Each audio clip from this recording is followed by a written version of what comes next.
Life cycle of anxiety, panic and depression. It is a high-level view of how anxiety enters a person's life, how it creates various problems, and finally how it gets resolved. The duration and intensity of suffering depend on case to case. Degradation of mental and body health. Every person has one or more primary defects within us, which eventually brings our state of mind and body to downfall. Some will have the main vice as lust, some will have anger, some will have greed, etc. Usage of these vices slowly attracts other vices as well. There will be a slow degradation of character.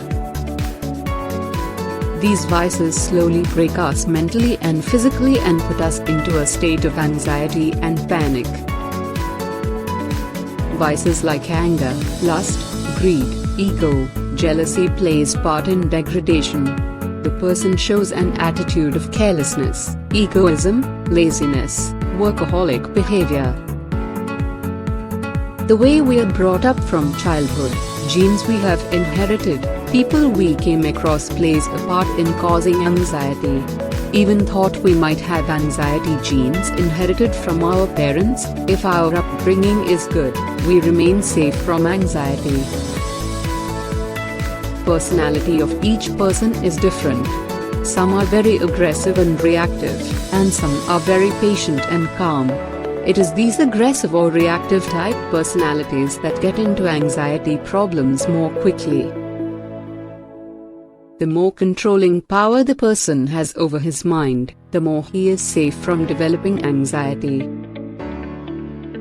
Anxiety can also be developed suddenly if a person suffers bodily damages.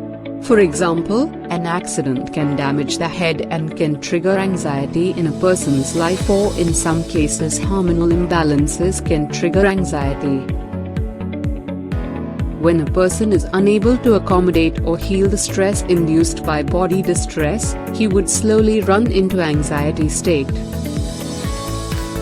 As time passes, mind degrades more and more. The degraded mind degrades our thoughts, words, and actions. Mental and body degradation leads to more irritation and stress in a person's life. Mental and physical distress handicap all our capabilities, and we feel irritated and angry all the time, and a feeling of a victim emerges again and again. Maximum physical and mental suffering. During this phase, the person suffers their maximum. Person is hot mentally and physical. It is a checkmate stage where a person is unable to understand the problem and getting hit badly by anxiety. The person gets mentally drained and physically becomes very sick. Frequent mood offs, depression, anxiety, stress, social anxiety, fear, addictions, etc. would be more.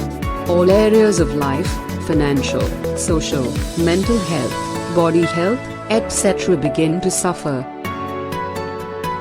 During this phase, lots of stress goes into a person's life and he loses his peace of mind. In most cases, a person cannot sit still for more than a few minutes. The continuous mental and physical distress makes the mind weak and careless. Physical and mental disturbance adds to more and more character degradation. Realization of mistakes and taking responsibility and self-transformation. Once maximum suffering is reached, the realization of mistakes begins to happen. The extent of suffering depends on person to person.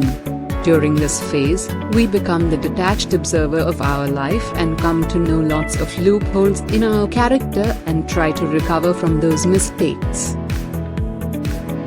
Solutions to mental and physical issues are identified to end or minimize our suffering. Many tips and techniques are discovered to stop anxiety and panic.